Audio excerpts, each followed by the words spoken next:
দেখো তোমাদের পরবর্তী প্রশ্ন 19 নম্বর রয়েছে যে সূর্যরাজা কাকে বলা হয়। এর আগেও আমি প্রশ্নটা আলোচনা করেছি, আজকেও তোমাদের দিচ্ছি। ঠিক আছে, দেখো সূর্যরাজা কাকে বলা হয়। অপশানগুলো দেখে নাও। এ নাম্বার অপশন রয়েছে ত্রয়োদশ লুই, বি চতুর্দশ লুই, সি পঞ্চদশ লুই, ডি ষোড়শ লুই। এটি সঠিক অ্যান্সার হয়ে যাবে চতুর্দশ লুই। আরেকজন রাজা এখানে রয়েছেন, সি নম্বর অপশন, সেটা হচ্ছে পঞ্চদশ লুই। তেনাকে কি বলা হয়? তেনাকে বলা হয় প্রজাপতি রাজা। এর আগেও আমি ভিডিওতে এই প্রশ্নটি দিয়েছি, তোমরা দেখে নেবে। ঠিক আছে, ষোড়শ লুই আমি বললাম, ফরাসি বিপ্লব যখন ফ্রান্স সংগঠিত হচ্ছে তখন রাজা ছিলেন ষোড়শ লুই। ঠিক আছে, এই গেল প্রশ্ন। এবার পরবর্তী প্রশ্ন আমরা দেখে নেব।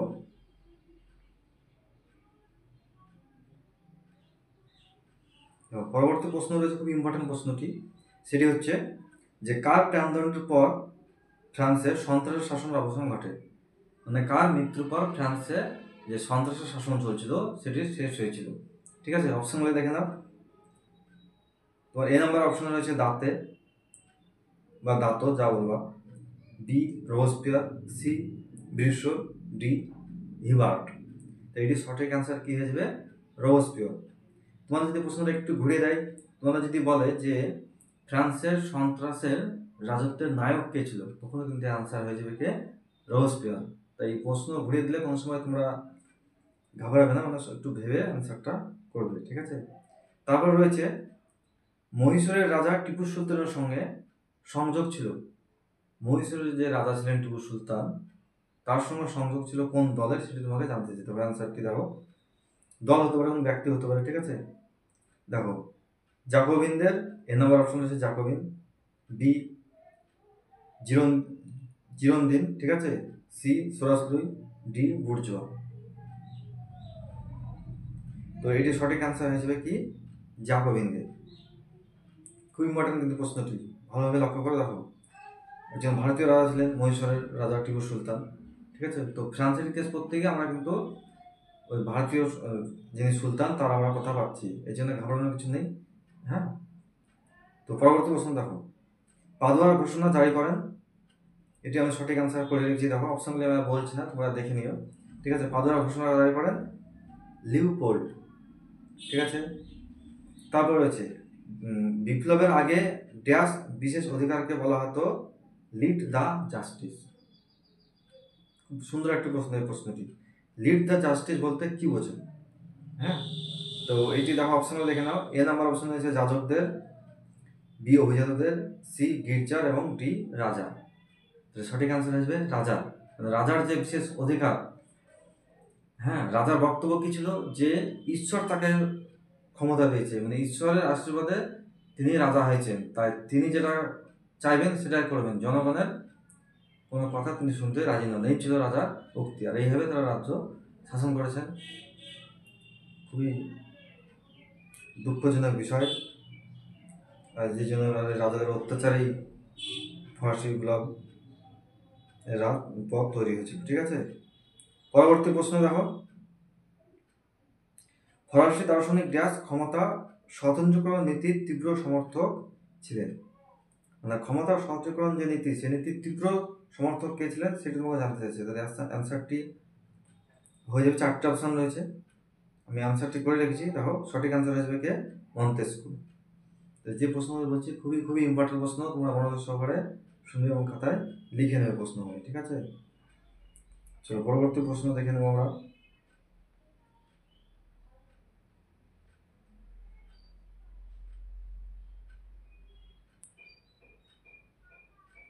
তোমরা যদি ফরাসি বিপ্লব বিষয়ে যদি মানে ডিটেলসে ক্লাস করতে চাইছো, তারা আগের ভিডিওগুলো দেখে নেবে। আমি সেখানে ডিটেলসে তোমাদের আলোচনা করেছি, বট কোশ্চিন এবং এমসিকিউ নিয়ে এবং টপিক ধরে ধরে আলোচনা করেছি। ঠিক আছে, দেখো পরবর্তী প্রশ্ন তোমাদের রয়েছে, অর্থ সংকট থেকে মুক্তি পাওয়ার জন্য সরাসরি কত বছর পর এই স্টেটাস জেনারেলের অধিবেশন আহ্বান করেছেন? ঠিক আছে, তো সে কত বছর পর সেটা তোমাকে জানতে চাইছে। অ্যান্সার দেখে না, এখানে কত নম্বর, এক নম্বর অপশনে রয়েছে 174 বছর, বি 170 বছর, সি 179 বছর, ডি 175 বছর। এটি সঠিক অ্যান্সার হয়ে যাবে 75 বছর, 175 বছর পর আবার কিন্তু এই সভা ডাকা হয়েছিল, ঠিক আছে, অধিবেশন। তারপরে যে প্রশ্নটি রয়েছে খুব ভালো প্রশ্ন এই প্রশ্নটি, ঠিক আছে। শাসন কাজের সুবিধার জন্য ফরাসি সংবিধান সভা সমগ্র ফ্রান্সকে কটি ডিপার্টমেন্টে ভাগ করেছিল? হ্যাঁ, তো এ নাম্বার অপশন রয়েছে 83টি, বি 50টি, সি 67টি, ডি 89টি। তো এটি সঠিক অ্যান্সার হয়ে যাবে 83, ঠিক আছে।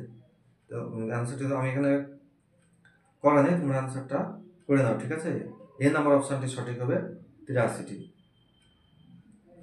তো এই গেল তোমাদের এমসিকিউ। আমি এমসিকিউ যে প্রশ্নগুলো তোমাদের রেখেছি, আশা রাখছি এই প্রশ্নগুলি তোমরা যদি করে যাও তো পরীক্ষায় অবশ্যই তোমরা কমন পাবে, ঠিক আছে। তো এরপর আমি নিয়ে আসছি তোমাদের 2 নাম্বার প্রশ্ন, প্রশ্নমান 2। দেখো, প্রশ্নমান 2 এর প্রথমে আমি যে প্রশ্নটি রেখেছি, বিখ্যাত উক্তি, এর আগে আমি বললাম, মানে এটা শর্ট কোশ্চেন আমি বললাম এর আগে। তো প্রশ্নটা দেখো, যে কে কেন ফ্রান্সকে ভ্রান্ত অর্থনীতি জাদুঘর বলে অভিহিত করেছেন? এর আগে আমি বললাম যে ফ্রান্স ছিল ভ্রান্ত অর্থনীতি জাদুঘর উক্তিটি কার। তো এখানে সেই প্রশ্নটি করা হয়েছে এবং কেন বলেছেন সেটি তোমাকে মানে সঙ্গে জুড়ে দিতে হবে, ঠিক আছে। যেহেতু 2 নাম্বার রয়েছে,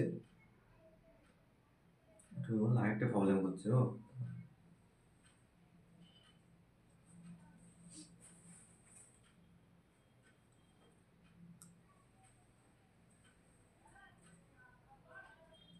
তো দেখো, তোমাদের 2 নাম্বার প্রশ্ন হিসেবে যেটি আমি রেখেছি প্রথমে, যে অ্যান্সারটা দেখে নাও।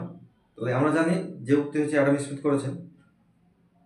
অ্যাডাম স্মিথ যিনি করেছেন তার নাম লিখবো, তারপর আমরা কেন বলছেন সেটিও লিখে দেবো। হ্যাঁ, তো আমি পয়েন্ট করে রেখেছি 1 2 3, তোমরা দেখে নাও। প্রথম পয়েন্টে আমি রেখেছি যে ফ্রান্সে প্রচলিত কর ব্যবস্থা ছিল যথেষ্ট বৈষম্যমূলক। আমি ডিটেলসে ক্লাস দিয়েছি, বললাম তোমরা দেখে নিতে পারো, ঠিক আছে। আর 2 নম্বর পয়েন্টে রয়েছে, বিরাট ফরাসি বিপ্লব ফ্রান্সে অধিকাংশ জমির মালিক ছিল যাজক এবং অভিজাতরা। কিন্তু দেখো, ফ্রান্সে সমস্ত জমির মালিক বেশিরভাগই তোমার ছিল অভিজাতদের হাতে এবং যাজকদের হাতে। অভিজাতদের হাতে বেশি ছিল, কিন্তু কর কিন্তু দিত কারা? তৃতীয় সম্প্রদায়ের মানুষ, যাদের হাতে কিন্তু সম্পত্তির কোনো অধিকার ছিল না, কিন্তু কর দিতে হতো তাদের। তাহলে বুঝতে পারছো ফ্রান্সের অবস্থা কেমন ভয়ঙ্কর ছিল। হ্যাঁ, তারপর দেখো 3 নম্বর অপশনে দেখো, আলোচ্য সময় অধিকারহীন তৃতীয় সম্প্রদায়ের জনগণকে সমস্ত কর প্রদান করতে হতো। এটাই বললাম এতক্ষণ। তাহলে বুঝতে পারছো ফ্রান্সের অবস্থা কেমন ছিল। তো এই গেল 2 নম্বর প্রশ্নের উত্তর, ঠিক আছে। প্রশ্নমান 2 থাকলে বেশি নয়, তুমি ওই 3 থেকে 4টি লাইন লিখলে তোমাদের যথেষ্ট, ঠিক আছে। তারপর দেখো, 2 থাকলে 3টে নয়, মিনিমাম 4টে থেকে 5টে লেখার চেষ্টা করবে, ওকে। দেখো, তারপর আমি একজন বিখ্যাত ব্যক্তির ছবি রেখেছি। তোমার ছবিটি দেখো, এটি হচ্ছে অ্যাডাম স্মিথ। দেখো, আমরা যখন ভারতের ইতিহাস পড়ি, হ্যাঁ, তখন নেতাজি সুভাষচন্দ্র বোস, তারপরে গান্ধীজির ইতিহাস যখন আমরা পড়ি, তখন কিন্তু সঙ্গে সঙ্গে আমাদের তাদের প্রতিচ্ছবি চোখের সামনে ভেসে ওঠে। এবং কি হয়, যে বিষয়টা আমরা তার সম্পর্কে পড়ছি, পড়াটা অনেক দিন পড়াটা মনে থাকে। তা সেই কারণে আমি এই ফ্রান্সের ইতিহাসের উপরে কিছু কিছু তোমাদের আমি ইমেজ নিয়ে আসবো, ছবি, যেগুলো তোমরা যদি মানে দেখে পড়ো ব্যক্তির নামের সঙ্গে সঙ্গে, তাহলে কি হবে, সেই প্রশ্নটি তোমরা অনেকদিন মনে রাখতে পারবে। তারপর অনেক সময় মৌখিক পরীক্ষাতেও তোমাদের স্যাররা ছবি দেখে জিজ্ঞেস করতে পারেন যে ইনি কে ছিলেন, তখন তোমাদের বলতে সুবিধা হবে, ঠিক আছে। এই কারণে আমি ছবিগুলো পাশাপাশি রেখেছি প্রত্যেকটা প্রশ্নেরই। এটা ঠিক যে ইতিহাসে এক্সামে তোমাদের ছবি আঁকাতে হয় না, যেমন বিজ্ঞান পরীক্ষা, তারপর তোমার ভৌত বিজ্ঞান, জীববিজ্ঞান বলো, ছবি আঁকাতে হয়, ইতিহাসে হয় না, ঠিক আছে। কিন্তু ছবিগুলি সামনে রেখে পড়লে বিষয়টি তোমরা অনেকদিন মনে রাখতে পারবে, এই কারণে ছবিটা দেখানো, ঠিক আছে। তারপরে রয়েছে, দেখো এখানে যে প্রশ্ন করেছে যে ফরাসি বিপ্লবের সময় ফ্রান্সের রাজা এবং রানী কে ছিলেন।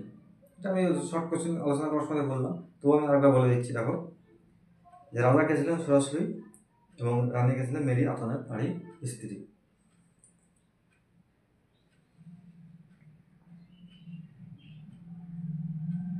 তো এদের ছবি আমি তোমাদের সামনে রেখেছি। দেখো, যিনি বসে আছেন, হ্যাঁ, তিনি হচ্ছেন রানী মেরি আতওয়ানেট, আর যিনি পেছনে দাঁড়িয়ে আছেন তিনি হচ্ছেন রাজা সরাসরি। তো রানী খুবই দেখতে সুন্দর ছিলেন, তোমরা ছবি দেখে বুঝতে পারছো, আন্দাজ করতে পারছো মনে মনে। তিনি এতটা সুন্দর ছিলেন যে তিনি যখন প্যারিসে এসেছিলেন তা অনেক মানুষ তাকে মানে ভিড় করেছিল দেখার জন্য, এবং এতটা ভিড় বেড়ে গেছিল যে অনেক মানুষ সেই ভিড়ের মধ্যে পড়ে মারা পর্যন্ত গিয়েছিল, হ্যাঁ, মৃত্যু পর্যন্ত ঘটেছিল। তো খুবই তুমি সুন্দর দেখতে ছিলেন। এই দ্বিতীয় ছবি আমি রেখেছি, দেখো এটিও হচ্ছে ইনাদের ছবি, রানী মেরি আন্তোয়ানেট এবং রাজা সরাসরি, ঠিক আছে। তো দেখো পরবর্তী প্রশ্ন, দেখো যে লেটার ডি ক্যাসে কি, ঠিক আছে। এটি ছিল একটি রাজার গ্রেপ্তারি পরোয়ানা, হ্যাঁ, যে এই পরোয়ানা দ্বারা যে কোনো ব্যক্তিকে যে কোনো সময় বিনা বিচারে রাজা আটক করতে পারতেন। এই ছিল এই আইনের মানে বিশেষ বৈশিষ্ট্য, ঠিক আছে। তাহলে অ্যান্সারটি দেখে নাও কীভাবে লিখবে, যে লেটার ডি ক্যাসে হলো ফ্রান্সে প্রচলিত এক প্রকার রাজকীয় গ্রেপ্তারি পরোয়ানা, আগে বললাম। আর এই আইন প্রয়োগ করে দেশের যে কোনো ব্যক্তিকে বিনা বিচারে দীর্ঘকাল কারাগারে বন্দী করে রাখতে পারতেন। কুখ্যাত একটি আইন ছিল এই আইনটি, ঠিক আছে। তো এই গেল প্রশ্নের অ্যান্সার। এবার দ্বিতীয় প্রশ্ন দেখো, যে এখানে প্রশ্নটি করা হয়েছে কি, বিপ্লবের সময় ফ্রান্সের মানে অবস্থা কীরূপ ছিল, মানে বিপ্লবের পূর্বে যেমন ফ্রান্সের অবস্থা কীরূপ ছিল এরকম জানতে চাইছি। আমি এর আগে তোমাদের ছবি আঁকিয়ে দেখিয়ে দিয়েছিলাম যে ফ্রান্সের সমাজের তিনটে ভাগ ছিল, প্রথম শ্রেণী, দ্বিতীয় শ্রেণী, তৃতীয় শ্রেণী। এটি এখানে লেখা আছে, তোমরা দেখে লিখে নাও, ঠিক আছে। পাশে তোমার ছবিটিও আমি রেখেছি, দেখো এই ছবিটি দেখো, তাহলে তোমরা বুঝতে পারবে। প্রথমে রয়েছে প্রথম সম্প্রদায়, তারপর দ্বিতীয় সম্প্রদায়, তারপরে তৃতীয় সম্প্রদায়। তৃতীয় সম্প্রদায়ের সংখ্যায় কিন্তু এরা বেশি ছিল, তোমরা চিত্রটি দেখে বুঝতে পারছো অবশ্যই। তো এর আগে যেহেতু আমি আলোচনা করছি তাই এখন নতুন করে কিছু বলছি না, পরবর্তী প্রশ্ন আমরা দেখে নেব।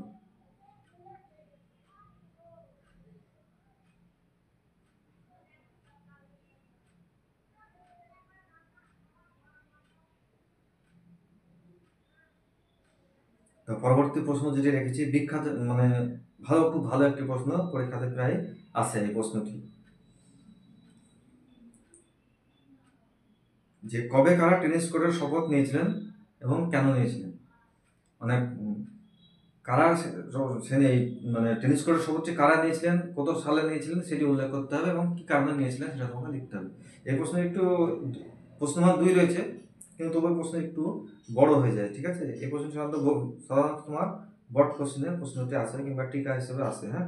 তো এখানে আমি 2 নম্বরের প্রশ্নটি রেখেছি। তো 2 নম্বর হিসাবে কিভাবে লিখবে দেখো,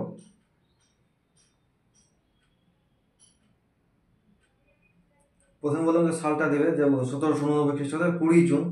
এই তারিখটিও মনে রাখবে, কারণ অনেক সময় শর্ট কোশ্চেনে তারিখটি জিজ্ঞেস করে যে কোন দিনে এই শপথটি নেওয়া হয়েছিল, তখন আনসার কি হবে 20 জুন। তাহলে কি হচ্ছে 1789 খ্রিস্টাব্দে 20 জুন, যে সভাগৃহের পার্শ্বস্থ মাঠে এই শপথ নিয়েছিলেন। তৃতীয় সম্প্রদায় থেকে যাদেরকে মানে প্রতিনিধি হিসেবে নেওয়া হয়েছিল, ঠিক আছে, এই সভাতে, তো তারা যে মানে গৃহে আলোচনা হওয়ার কথা ছিল সেই সভাগৃহে গিয়ে তারা দেখছেন যে তালা বন্ধ। তখন তারা কি করলেন, যে সভাগৃহের পাশে তোমার ছিল টেনিস খেলার মাঠ, ঠিক আছে, সেই মাঠে গিয়ে তারা এই শপথটি নিয়েছিলেন, ঠিক আছে। তো আমি লিখে রেখেছি, তোমার অ্যান্সারটি দেখে ঠিকঠাক করে লিখে নাও। আর আমি আগে বললাম যে তোমরা যদি ডিটেলসে জানতে চাও তবে আমার আগের ভিডিওটি দেখে নেবে, আমি সেখানে আলোচনা করেছি, সেখানে আবার আলোচনা করলাম না, ঠিক আছে। প্রশ্নটি ঠিকঠাক করে লিখে নাও, আর কেমন নিয়েছিল সেটা বললাম। তার পরবর্তী প্রশ্ন দেখো,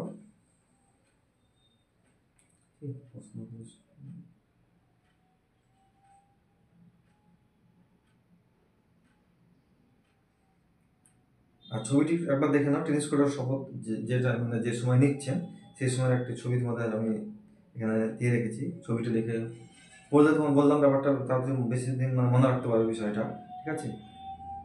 তো এই গেল। এবার দেখো থার্মিডোরের প্রতিক্রিয়া কি, ঠিক আছে। তো থার্মিডোরিও এই শব্দটি তোমার কাছে নতুন শব্দ মনে হচ্ছে, কিন্তু এটি ভাবার কিছু নেই, কারণ আমাদের যে ক্যালেন্ডার রয়েছে বর্ষপঞ্জি, হ্যাঁ, তো সেখানে আমরা দেখি মাসের নাম ইংলিশে কি থাকে, জানুয়ারি, ফেব্রুয়ারি, মার্চ, ঠিক আছে। এরকমই কিন্তু এই থার্মিডোরিয়া কিন্তু ফ্রান্সের ভাষায় ওদের একটি মাসের নাম, ঠিক আছে। তো তো সেই মাসে হয়েছিল, এই কারণে এই ঘটনাটিকে বলা হয়েছে থার্মোমিটারীয় প্রতিক্রিয়া। তো সে থার্মোমিটার বলতে সাধারণত আমাদের ইংলিশ মাস তোমার যে জুলাই মাস পড়ছে সেটা ওদের ভাষায় বলছে থার্মিটোরিও, ঠিক আছে। তো দেখো থার্মিটোরিও প্রতিক্রিয়াটি কী ছিল দেখো। ফ্রান্সের বিরুদ্ধে বিদেশি আক্রমণ ও অভ্যন্তরীণ প্রতি বিপ্লবের পরিপ্রেক্ষিতে সেখানে শুরু হয়েছিল সন্ত্রাসের শাসন, ঠিক আছে। কিন্তু রোবসপিয়ারের সীমাহীন কঠোর শাসন সাধারণ মানুষকেও বিপ্লবের প্রতি মানে সরকারের প্রতি ক্ষুব্ধ করেছিল। আর এই সুযোগে 1794 এর 27 জুলাই, আমি বললাম জুলাই মাস হচ্ছে থার্মোমিটার ওদের ভাষায়, 9 থার্মোমিটার, ঠিক আছে। সেই বুর্জোয়াদের নেতৃত্বে ও সাকুলাদের সমর্থনে এক অভ্যুত্থান দ্বারা রোবসপিয়ারকে বন্দী ও হত্যা করে সন্ত্রাসের শাসনের অবসান ঘটানো হয়। আর আমি আগেই বললাম এই সন্ত্রাসের নাম ছিল রোবসপিয়ার, যে রোবসপিয়ারকে ঘটানো হচ্ছে, ঠিক আছে। তো হচ্ছে এবং জনতা বিপ্লব শেষ হয়, ফিরে আসে কি মুক্ত অর্থনীতি। আর এই ঘটনাটাকে বলা হয়েছে থার্মিটোরীয় প্রতিক্রিয়া। থার্মিটোরীয় কথাটি কি ব্যাপারটা বুঝতে পারলাম।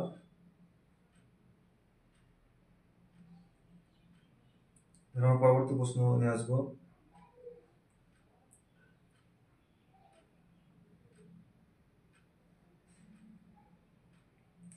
দেখো পরবর্তী প্রশ্ন খুব ইম্পর্টেন্ট প্রশ্ন রয়েছে যে ফ্রান্সের প্রথম সংবিধান কবে রচিত হয়েছিল, সেই রচনায় কে প্রথম মুখ্য ভূমিকা গ্রহণ করেছিলেন। এটা আমরা সকলে জানি যে ফ্রান্স সংবিধান রচিত হচ্ছে 1789 খ্রিস্টাব্দে, আর সেই রচনার মুখ্য কে লিখেছিলেন, ভূমিকা রোবসপিয়ার। পরবর্তী প্রশ্ন, এই যে ফরাসি বিপ্লব আমরা বলছি বারবার, হ্যাঁ, তো সেই ফরাসি বিপ্লবকে কে অভিজাতদের বিপ্লব বলেছেন, মানে তিনি বলতে চাইছেন যে এটি ছিল অভিজাতদের বিপ্লব। অ্যান্সারটা আমরা দেখে নিই, কে বলেছেন আমরা জানি যে লেফেভার এই কথাটি বলেছেন। তো তিনি কেন বলেছেন এই কথা সেটা আমরা একটু দেখে নেব, যেহেতু প্রশ্নের মান 2 রয়েছে সেটা আমরা একটু ডিটেলসে অ্যান্সারটা দিতে হবে। দেখো প্রজাতন্ত্রে, ঠিক আছে, অভিজাত শ্রেণীর বিশেষ অধিকার ভোগ করত এবং তার ভিত্তি ছিল স্বৈরাচারী রাজতন্ত্র। আর্থিক সংকটকালে সোরাস লুই সেই অধিকার শিথিল করতে চাইলে অভিজাতরাই প্রথম বিপ্লব ঘোষণা করেছিল, তাই লেফেভার অভিজাত বিপ্লব বলেছেন। দেখো আমি বললাম যে ফ্রান্সে দুটি শ্রেণী ছিল, সুবিধাভোগী শ্রেণী, যাজক এবং অভিজাত। তো অভিজাতদের হাতে যথেষ্ট ক্ষমতা ছিল এবং সেই ক্ষমতা বলে তারা সমস্ত কর তৃতীয় শ্রেণীর কাছ থেকে আদায় করতে, আমি বললাম। তো যখন তোমার ফ্রান্সে অর্থনৈতিক সংকট দেখা দিচ্ছে, হ্যাঁ, তখন রাজা সরাসরি কী করলো, এই অভিজাতদের মানে অধিকার মানে ক্ষমতা কিছুটা হ্রাস করতে চেয়েছিলেন, আর যে কারণেই অভিজাতরা প্রথম এই বিপ্লবে পা দিয়েছিলেন, ঠিক আছে। এই গেল ঘটনা। তো পরবর্তী প্রশ্ন দেখো, ফরাসি বিপ্লবের জনক কাকে বলা হয়, তার লেখা দুটি গ্রন্থের নাম। এটি বোঝানোর কিছু নেই, আমরা জানি ফরাসি বিপ্লব জনক হচ্ছে এই রুসো, আর তার দুটি লেখা বই আমি এর আগেও দিয়েছি, সোশ্যাল কন্ট্রাক্ট বা সামাজিক চুক্তি এবং অসমের উৎস, এই দুটি তোমরা লিখে দেবে তাহলে হবে, ঠিক আছে। পরবর্তী প্রশ্ন দেখো, অ্যাসাইনেট কি। দেখো ফ্রান্সে যখন অর্থনৈতিক সংকট প্রবল আকার ধারণ করছে, তো সেই সময় যে নতুন সংবিধান সভা এই কাগজের মুদ্রা চালু করেছিল সেটাই ছিল অ্যাসাইনমেন্ট। তো এটা আমি লিখে রেখেছি, দেখে নাও তোমরা,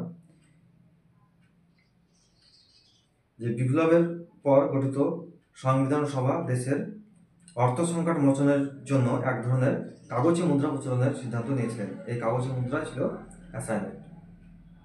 ওকে, পরবর্তী প্রশ্ন শুনবো। এই অ্যাসাইনমেন্ট খুব ইম্পর্টেন্ট প্রশ্ন কিন্তু, হ্যাঁ, এটা পরীক্ষা আসার মতো প্রশ্ন, একদম তোমরা ভালোভাবে প্রশ্নটি দেখবে। কাদের ইন্টেন্ডেন্ট বলা হতো, খুবই ইম্পর্টেন্ট প্রশ্ন এটিও, ঠিক আছে। অ্যান্সারটি দেখে নাও, যে ফ্রান্সে তোমার যে রাজকীয় কর্মচারী ছিল, হ্যাঁ, তাদেরকে এটা বলা হতো। তো কীভাবে প্রশ্নটা লিখবে সেটা দেখো, ফ্রান্সের অভ্যন্তরীণ প্রদেশগুলির ভারপ্রাপ্ত রাজকীয় কর আদায়কারী কর্মচারীরা ইন্টেন্ডেন্ট নামে পরিচিত ছিলেন। ক্ষমতা অপব্যবহার করে তারা ক্রমশ অত্যাচারী ও দুর্নীতিগ্রস্ত হয়ে পড়েন, এদের অত্যাচারী নেকড়ে বলা হয়, ঠিক আছে। তো দেখো ফ্রান্সে যখন অর্থনৈতিক সংকট প্রবল আকার ধারণ করে, তখন রাজারা কি করত, তাদের কর্মচারীদের উপর চাপ দিত কর সংগ্রহ করার জন্য। এবার এই কর্মচারীরা সেই সুযোগের সদ্ব্যবহার করে তৃতীয় শ্রেণীর কাছ থেকে যত পারত মানে বেশি বেশি করে কর আদায় করত। এই কারণে তাদেরকে ব্যঙ্গ করে বলা হয়েছে যে অর্থলোলু নেকড়ে বা অত্যাচারী নেকড়ে। ঠিক আছে, তো এই গেল প্রশ্ন। এবার পরবর্তী প্রশ্ন দেখো, বাস্তিল কি এর পতন কবে ঘটেছিল? খুবই একটা প্রশ্ন কিন্তু, হ্যাঁ, প্রশ্নটি তোমরা মার্ক করে রাখো কোন পরীক্ষাতে প্রশ্নটি আসার মতো প্রশ্ন। দেখো বাস্তিল কি আমরা দেখে নেব। বাস্তিল ফ্রান্সে একটি কুখ্যাত দুর্গ, যেটা তোমরা স্বৈরাচারী রাজতন্ত্রের প্রতীক বলতে পারো। ঠিক আছে, তো দেখো এই দুর্গে স্বৈরাচারী ফরাসি সম্রাটগণ বহু মানুষকে দীর্ঘদিন বিনা বিচারে আটক করে রাখত, এবং 1789 খ্রিস্টাব্দের 14 জুলাই প্যারিসের এক বিশাল জনতা এই দুর্গ আক্রমণ করে এবং ধ্বংস করেন, এবং যারা বন্দী ছিলেন তাদেরকে মুক্তি করেন। এই বাস্তিল দুর্গের পতনের মধ্য দিয়ে বিপ্লবীদের জয়যাত্রার সূচনা হয়। ঠিক আছে, তোমাদের এখানে শর্ট কোশ্চিন দেয় যে ফরাসি স্বৈরাচারী রাজতন্ত্রের প্রতীক কি? তোমার কিন্তু আনসার আসবে এই বাস্তিল দুর্গ। আর বাস্তিল দুর্গের পতন কত সালে হয়েছিল এটাও আমরা সব প্রশ্ন দেয়, তো এখান থেকে আমরা আনসারটা পেয়ে যাবো। কি হবে? 1789 খ্রিস্টাব্দের 14 জুলাই। যদি দিন তোমাদেরকে জানতে চাই তখন কি হয়ে যাবে? 14 জুলাই। এই 14 জুলাই খুবই ইম্পর্টেন্ট একটি দিন, হ্যাঁ, দিনটি মনে রাখবে। চলো পরবর্তী প্রশ্ন। হ্যাঁ, তার আগে তোমাদের আমি এই বাস্তিল দুর্গের একটা ছবি দেখে দিই। এই হচ্ছে সেই বাস্তিল দুর্গ, বিখ্যাত, কুখ্যাত বলতে পারো, বিখ্যাত মানে কুখ্যাত সেই দুর্গ। তারপর দেখো সন্ত্রাসের শাসনকালে 4 জন নেতার নাম লেখো। দেখো সন্ত্রাস শাসনকালে অলরেডি আমরা একজন নেতার নাম পড়ে আসলাম, কি? রোবসপিয়ার। তার সময় আরো মনে রাখবো কয়েকজনের নাম, যেমন দাতো, সেন্ট জাস্ট এবং কার্নট। 4 জনের নাম লিখলে তোমার অ্যান্সার কমপ্লিট। আর এই হচ্ছে সেই বিখ্যাত ব্যক্তি রোবসপিয়ার। দেখো এদের চুলের যে স্টাইল, হেয়ার স্টাইল কিন্তু প্রায় একই রকম, সে রাজা দার্শনিক, হ্যাঁ, সে সময় চুলের স্টাইল একই রকম, তোমরা একটু লক্ষ্য করলে বুঝতে পারবে। দেখো পরবর্তী প্রশ্ন, আমি তোমাদের এখানে একটি ছবি রেখেছি, তো ছবিটা আমি বলে দিই। এটি হচ্ছে একটি যন্ত্র, যে যন্ত্রের আবিষ্কার করেন ডক্টর গিলোটিন। তো এই যন্ত্রটির কি কাজ ছিল সেটি তোমাদের বলতে হবে। যদি তোমরা আমার আগের ভিডিওটি দেখে থাকো তাহলে অবশ্যই এই প্রশ্নের আনসার তোমরা করতে পারবে। ঠিক আছে, তো আমাকে আনসার কমেন্টে জানাবে যে এই যে ইমেজটি তোমাদের সামনে দেখতে পাচ্ছ তোমরা, হ্যাঁ, এটির কাজ কি ছিল বা এটি কি যন্ত্র। ঠিক আছে, অবশ্যই কিন্তু কমেন্ট করে জানাবে। আর যদি না বুঝতে পারো আমার আগের ভিডিওটা দেখবে তাহলে বুঝতে পারবে। ঠিক আছে, তো তারপরে আমি শেষ এবং লাস্ট প্রশ্ন রেখেছি যে ফরাসি বিপ্লবের আদর্শ কি কি ছিল। ঠিক আছে, খুব ভালো এই প্রশ্নটি, হ্যাঁ, পরীক্ষাতে আসে, এবং প্রশ্নমান যদি 2 থাকে তো অল্প লিখে নাম্বার পাওয়া যায়। হ্যাঁ, এই প্রশ্নটি আসলে তোমরা অবশ্যই এই প্রশ্নটিকে অ্যাটেন্ড করবে। দেখো ফরাসি বিপ্লবের আদর্শগুলি হলো সাম্য, মৈত্রী ও স্বাধীনতা। 3টে শব্দ লিখে একদম ফুল মার্কস পেয়ে যাবে। তো এই প্রশ্ন সাধারণত 1 নম্বরে আসে। ঠিক আছে, তা এই গেল সম্পূর্ণ ক্লাসটি একটু আজকে বড় হয়ে গেল, কারণ এসএকিউ এবং এমসিকিউ দুটো নিয়ে আলোচনা করলাম।